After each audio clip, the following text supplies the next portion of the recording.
perkara-perkara yang dianjurkan apabila menghadapi seseorang yang sedang nazak ataupun seseorang yang hendak meninggal dunia. Apa yang kita perlu buat bila datang ataupun keluarga kita nak meninggal, kita yang ada sebelah dia ni, apa sepatutnya yang kita buat? Tengok saja ke? Ataupun nangis saja? Ataupun telefon polis? Macam mana? Nanti kita akan bagi tahu apa yang kita sepatutnya buat sebagai seorang Muslim bila kita nampak ada seseorang hendak meninggal, terutamanya keluarga kita sendiri. Yang ini perkara yang kita perlu buat sebelum datangnya Tok Imam, sebelum datangnya pengurus jenazah. Nanti dia datang, dia dah senang, dia terus uruskan jenazah. Sebelum tu, apa yang kita kena buat? Yang ini ada hadis-hadis yang menyatakan tentang perkara tersebut. Okay, kita tengok hadis yang pertama. Imam Muslim meriwayatkan daripada Abu Sa'id Al-Khudri radhiyallahu taala anhu, beliau berkata, qala Rasulullah sallallahu alaihi wasallam, laqinu mautakum la ilaha illallah. Rasulullah sallallahu alaihi wasallam bersabda, bisikkanlah kepada orang yang hendak meninggal daripada kalangan kamu, la ilaha illallah, tiada Tuhan yang layak disembah melainkan Allah. Itu hadis yang pertama.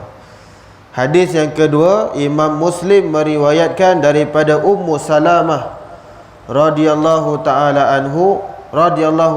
anha, beliau berkata, dakhala Rasulullah sallallahu alaihi wasallam ala Abi Salamah wa qad syaqqa basaruhu fa aghmadah thumma qala inna ar-ruha idza qubida tabi'ahu al-basar fadajja nasun min ahlihi faqala la tad'u ala anfusikum illa bi khair fa innal malaikata yu'minuna ala ma taqulun.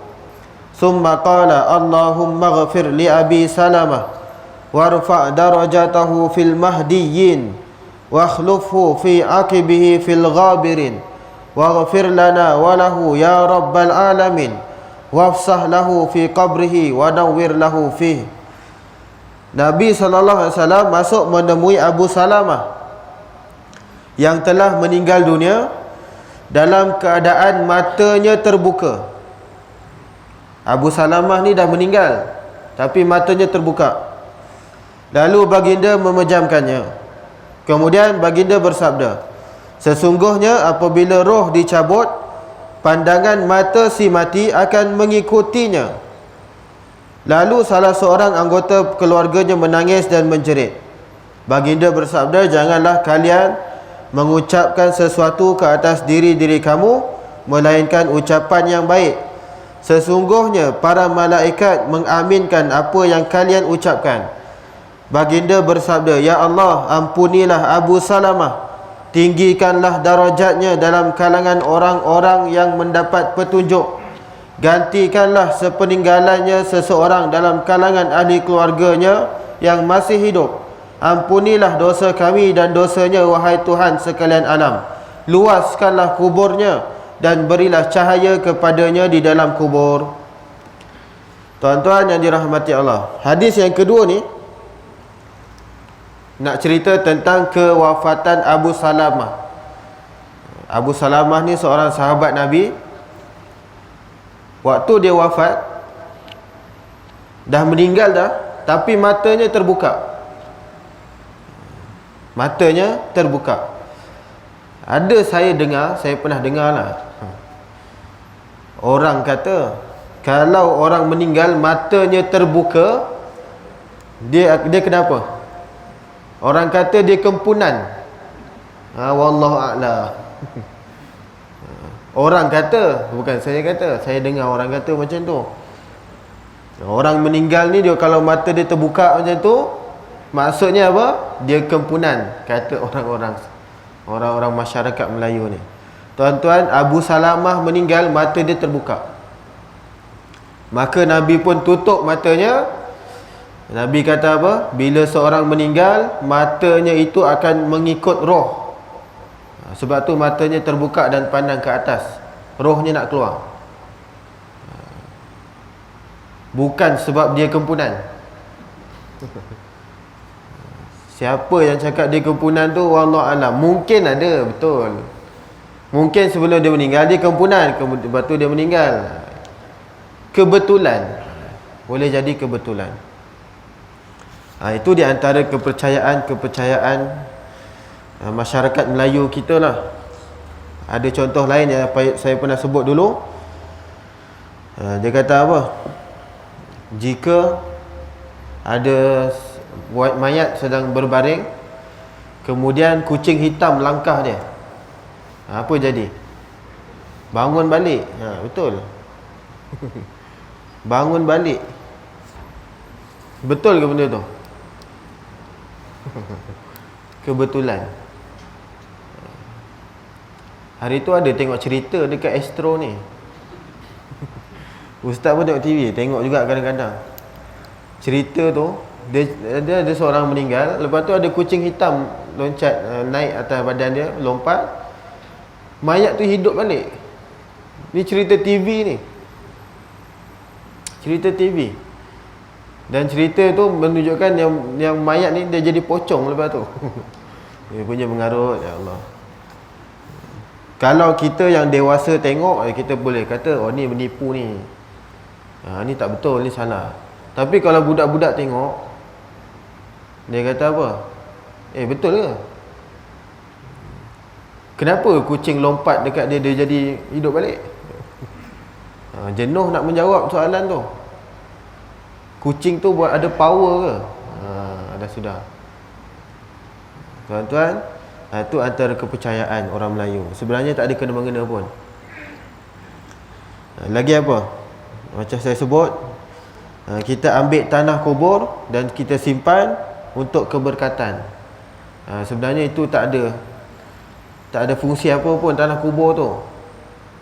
Kita ambil bila dah pergi orang meninggal, dah ziarah kubur, kita ambil tanah kubur, kita simpan untuk berkat katanya. Tak payah ambil tanah kubur, masuk terus.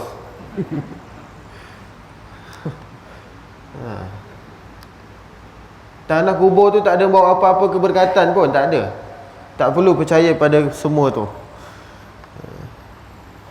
Gagak bunyi tanda orang nak mati. Ada bumbung, ada bunyi gagak, kata ni saya ada orang nak mati ni. Tunggu je lah, katanya. Lagi apa? Tanah tak boleh alih katil si mayat. Ini ada kepercayaan orang Melayu. Dia tak boleh alih katil si mayat tu. Bila orang dah mati, dia tidur katil ni, maka tak boleh alih katil tu. Sebab alasan dia apa? Roh nak balik dekat katil tu, dia nak tidur. Masya Allah. Ini kepercayaan masyarakat. Habis tu kalau dah katil tu dekat tengah-tengah jalan, tengah-tengah jalan ni, laluan orang, dia letak katil kat situ, takkan tak payah alih? Alih lah. Tapi kalau dah memang katilnya dekat tepi elok penjuru tu, tak ada masalah pun. Tapi tak adalah timbul kepercayaan tak perlu alih katil ni, roh nak balik, yang itu tak ada. Tak ada kepercayaan tu, tak betul. Dan ada lagi kepercayaan yang kata apa? Bila ada orang meninggal, maka hendaklah kita tutup TV, kita tutup tingkap, kita tutup guna kain. Gambar-gambar, ada gambar jenazah ni yang dah meninggal ni, dia tutup guna kain. Bukan tutup, simpan, tutup guna kain. TV pun tutup guna kain. Tingkap pun kita tutup guna kain. Cermin. Ini ada kepercayaan begini. Dan ini pun sebenarnya tak ada apa-apa maksud pun. Tak ada apa-apa maksud dan tak ada apa-apa kepercayaan yang ada dalam Islam seperti ni. Tak ada pun Islam suruh kalau ada orang meninggal, tutup TV guna kain, tak ada. Tak ada hadis yang sebut benda tu. Jadi tak perlu buat lah. Tutup TV betul. Maksudnya apa? Tutup TV, bila ada orang meninggal jangan buka TV. Jangan dibuka cerita Astro malam tu. Orang tu meninggal, jangan buka TV. Itu betul lah. Tapi tak perlulah sampai tutup guna kain. Yang tu tak payah. Iaitu antara kepercayaan-kepercayaan Melayu yang mana mungkin daripada dulu kebetulan berlaku, maka dia pun kata ini kepercayaan. Samalah juga dengan orang mati terbeliak mata ni. Maksudnya dia kempunan sesuatu sebelum dia meninggal. Tak, Nabi sebut memang dia mati, mata akan naik ke atas. Memang mata akan ikut roh bila dia nak dicabut. Tuan-tuan yang dirahmati Allah. Okey. Perkara yang dituntut ketika seseorang Muslim nazak. Yang ini belum meninggal lagi, dia tengah nazak. Perkara apa yang kita boleh buat yang ada sebelah dia ni? Satu, bila kita nampak seseorang lelaki ataupun perempuan yang sedang nazak, maka ahli keluarganya sunat membaringkannya mengiring ke kanan dengan mukanya menghadap kiblat. Baringkan dia menghadap kiblat, sama ada mengiring ke kanan ataupun melunjurkan kakinya ke arah kiblat, dadanya arah kiblat. Dua cara. Itu pun boleh. Lurus arah kiblat, mengiring arah kiblat.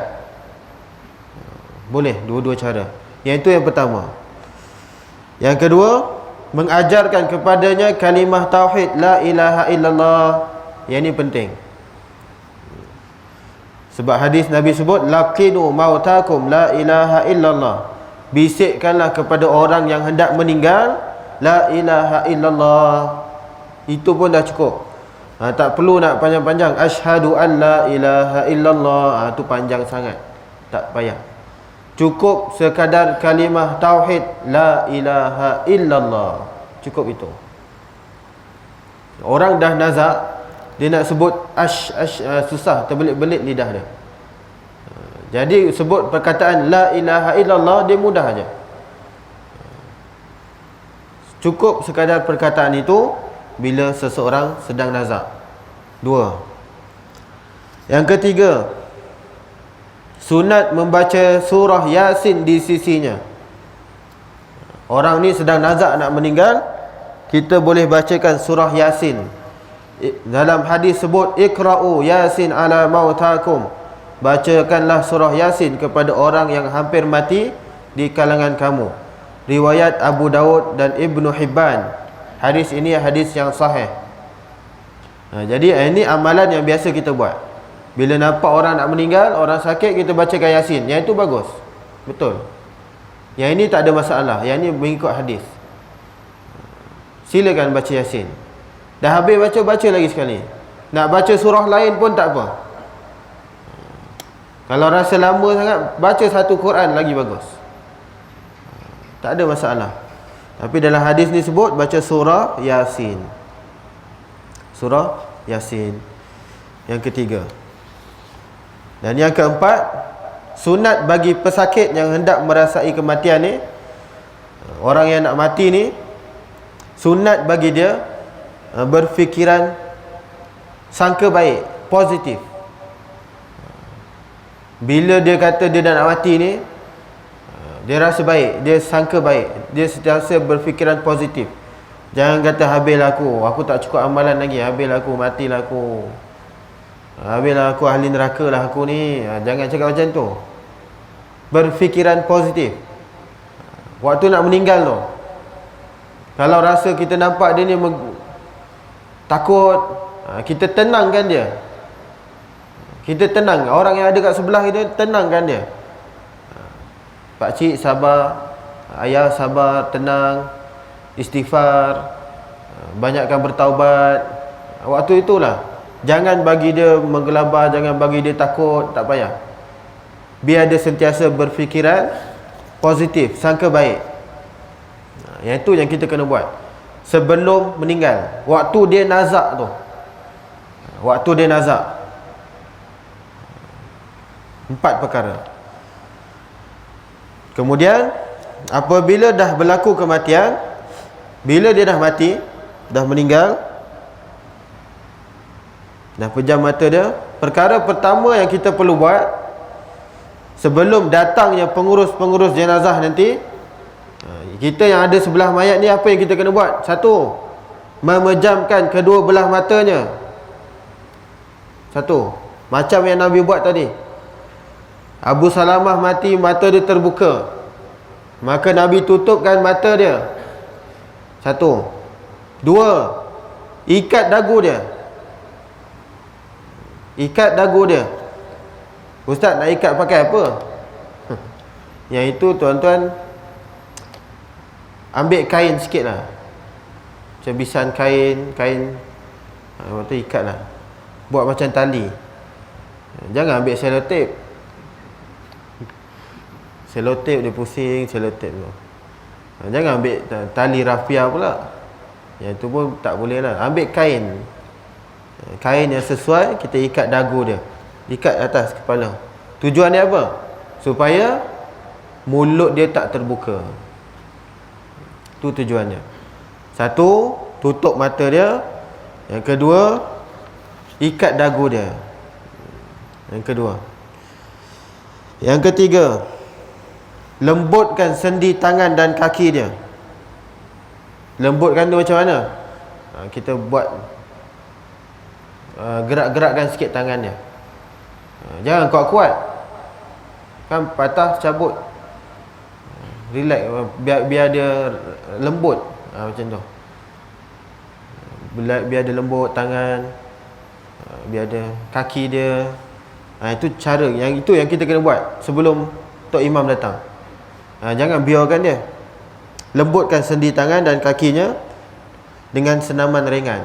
Bukan suruh dia bangun. Kau bangun, kau dah mati, bangun. Nak senaman ni, tak payah. Kita yang gerakkan tangan, kaki dia, biar dia lembut.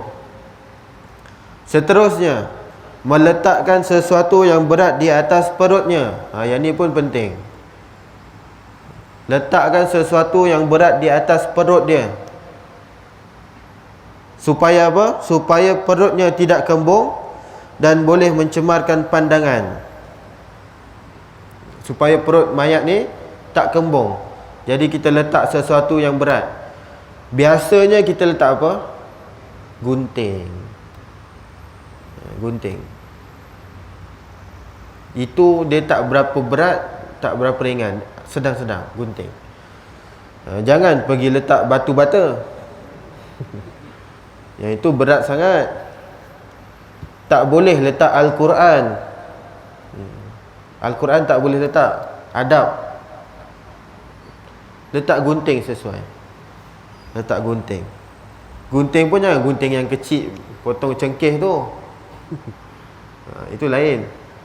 Gunting besar sikit. Itu letak.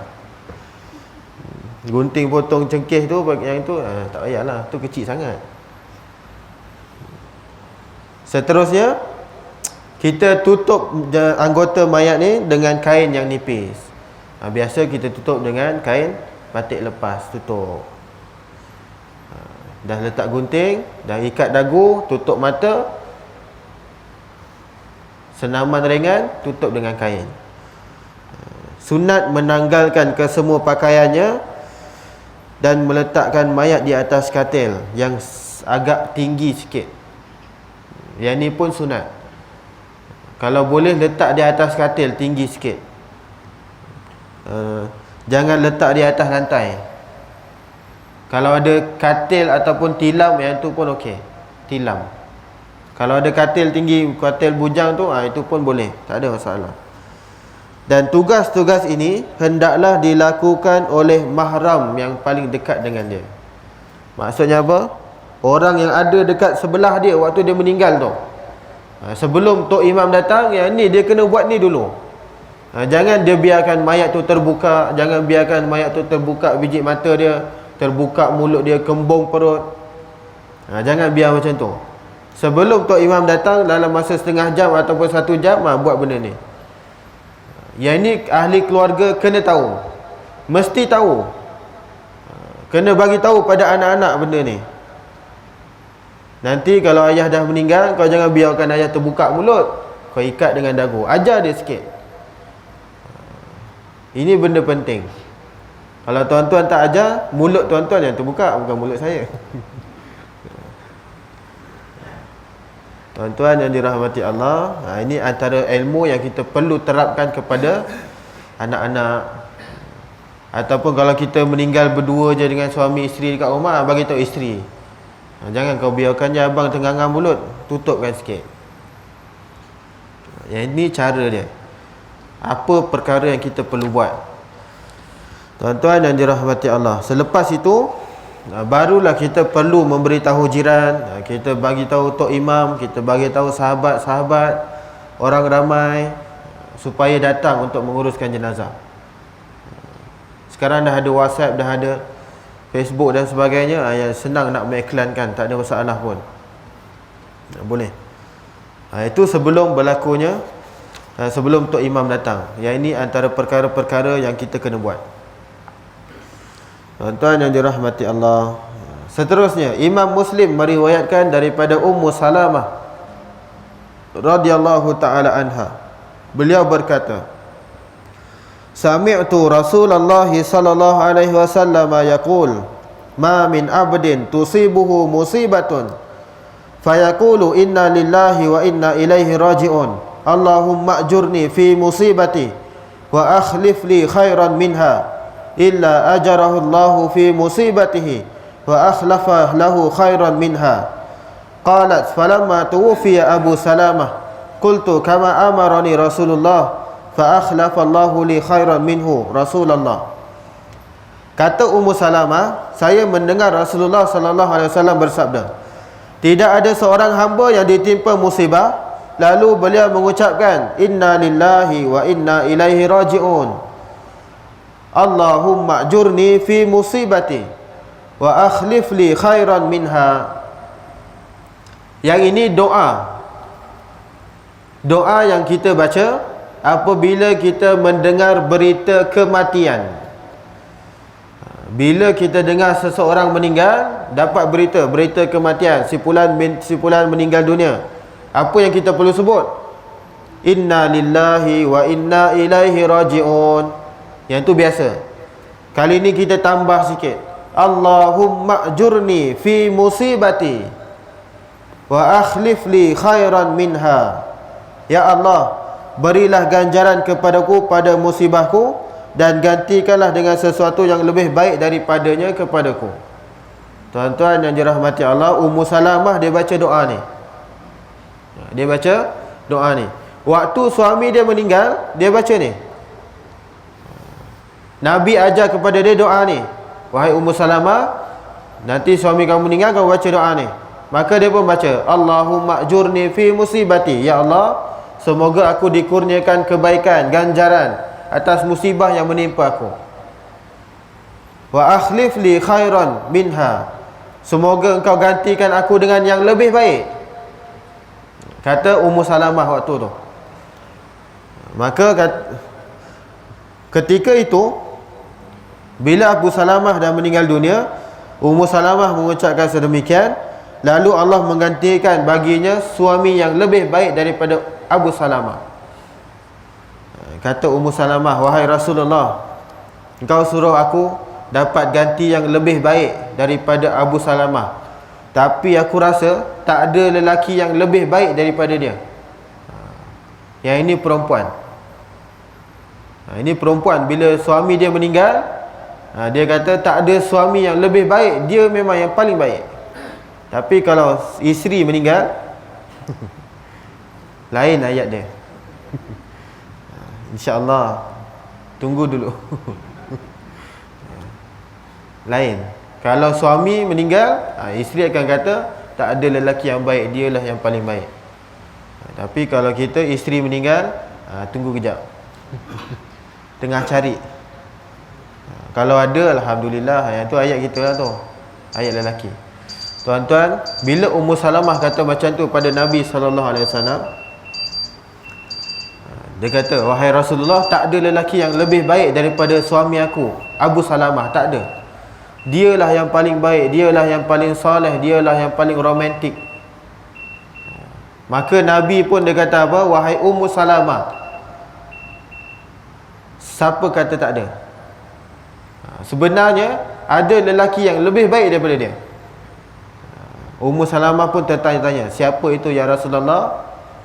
Maka Rasulullah sallallahu alaihi wasallam pun terus meminangnya. Tuan-tuan, yang gantinya siapa? Rasulullah. Yang itu memang tak ada tolok banding dia. Ummu Salamah pun tanya, wahai Rasulullah, takkan kau nak kahwin dengan aku? Umur dah 60. Umur dah 60. Anak ramai. Kau nak kahwin dengan aku ke? Nak buat apa? 60 dah umur. Tuan-tuan, satu perkara yang kita kena tahu, Nabi kahwin bukan sebab nafsu. Yang itu kita kena faham. Nabi kahwin bukan sebab nafsu. Nabi kahwin semua atas perintah Allah. Kalau Nabi kahwin sebab nafsu, Ummu Salamah yang umur 60 tu Nabi tak nak. 60 tahun. KWSP pun dah habis.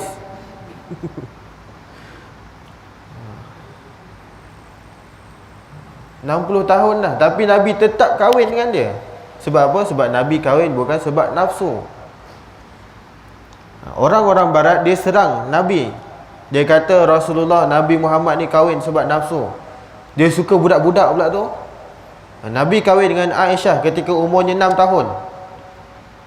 Umur Aisyah 6 tahun Nabi nikah dengan dia. Kemudian duduk bersama umur 9 tahun. Budak-budak 6 tahun. Budak pasti. Budak pasti, budak tadika kemas.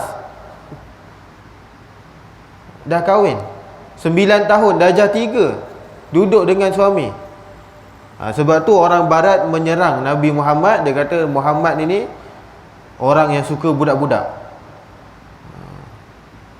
Atau bahasa sekarang ni dia sebut pedofilia. Dia suka budak-budak. Tuan-tuan, satu perkara yang kita kena faham, Nabi kahwin bukan sebab nafsu. Nabi kahwin atas perintah Allah. Semua kahwin, Nabi kahwin semua dengan janda-janda. Dan bukan janda-janda berhias, tuan-tuan. Janda berhias bukan. 60 tahun berhias apa? Nabi kahwin bukan sebab nafsu. Nabi kahwin atas perintah Allah. Akhirnya Nabi berkahwin dengan Ummu Salamah ni. Ummu Salamah salah seorang isteri Nabi. Sebab dia doa, semoga Allah gantikan aku dengan yang lebih baik. Siapa dia? Rasulullah sallallahu alaihi wasallam. Tuan yang dirahmati Allah. Kemudian Imam Al-Bukhari meriwayatkan daripada Abu Hurairah radhiyallahu taala anhu, anna Rasulullah sallallahu alaihi wasallam qala, yaqulullahu ta'ala ma li 'abdil mu'min 'indi jazaa'un idza qabadtu safiyahu min ahli dunya thumma ihtasabahu illa al-jannah.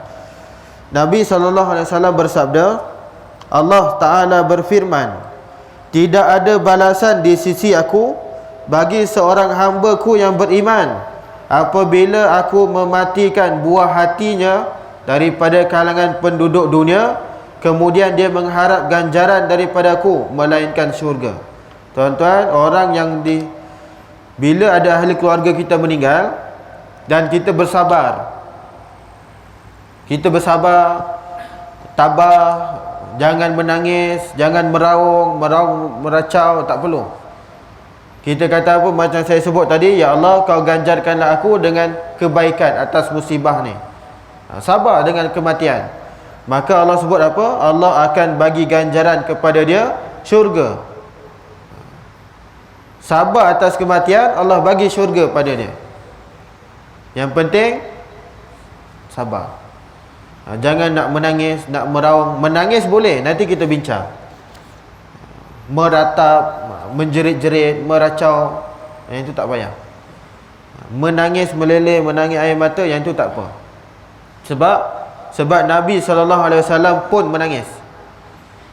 Nabi pun menangis. Contohnya dalam hadis Nabi sebut, ketika mana Nabi dibawa kepada dia cucu lelakinya. Waktu itu Nabi dibawa kepadanya cucu lelaki. Faqala lahu Sa'ad, "Ma hadza ya Rasulullah?" Qala, "Hadhihi rahmatun ja'alahu Allahu fi qulubi ibadihi wa innama yarhamullahu min ibadihi ruhama." Sa'ad pun datang, "Ya Rasulullah, kenapa kau menangis?" Waktu Nabi dibawakan cucunya yang sedang nak meninggal ni, maka Nabi pun menitis air mata, mengalir air mata. Sa'ad datang, "Wahai Rasulullah, apa cerita ni?" Macam itulah. "Kenapa kau menangis?" Maka Nabi pun kata apa? "Wahai sahabatku, ini merupakan tangisan kasih sayang yang dijadikan ke dalam hati para hamba-Nya. Sesungguhnya Allah hanya menyayangi orang-orang yang memiliki kasih sayang daripada kalangan hamba-hamba-Nya." Tuan-tuan, dalam hadis ni nak kata, bukan tak boleh nak menangis, boleh. Sebab itu tanda kasih sayang kita pada manusia. Dan Allah suka pada orang yang mengasihi hamba-hamba Dia yang lain. Allah suka macam tu. Menangis tak ada masalah. Yang tak bolehnya meraung, menatap, pukul-pukul muka dia. Tak percaya, "Ya Allah, kenapalah malam tadi aku baru tidur sebelah dia, dah meninggal pagi ni. Malam tadi elok dia makan KFC dengan aku, dah meninggal pagi ni." Meratap, tepuk-tepuk muka, "Tak percaya aku, tak percaya." Yang itu yang tak boleh tu. Tuan-tuan yang dirahmati Allah. Yang itu contoh hadis ataupun kisah yang mana Nabi dibawakan kepadanya cucu, kemudian Nabi pun mengalirkan air mata. Tuan-tuan yang dirahmati Allah, itu antara perkara-perkara yang saya sebut awal tadi berkenaan dengan perkara yang kita perlu buat apabila berlakunya kematian. Dan waktu nazak tu, apa yang kita kena buat? Sebelum datangnya Tok Imam, Tok Bilal, pengurus jenazah ni, kita sebagai ahli warisnya, apa yang kita perlu buat? Saya dah sebut dah tadi. Nanti kita sambung hukum berkenaan dengan meratap. Meratap ni macam mana? Menangis, menjerit-jerit, meracau, merayau, menampar-nampar pipi, mencari-cari pakaiannya, dia tarik rambut dan sebagainya. Apa hukum dia? Boleh ke sampai macam tu? Ada hadis yang khusus Nabi sebutkan. Nanti kita akan terangkan, huraikan pada pertemuan yang akan datang berkenaan dengan meratap ni. Boleh ke Ustaz saya nak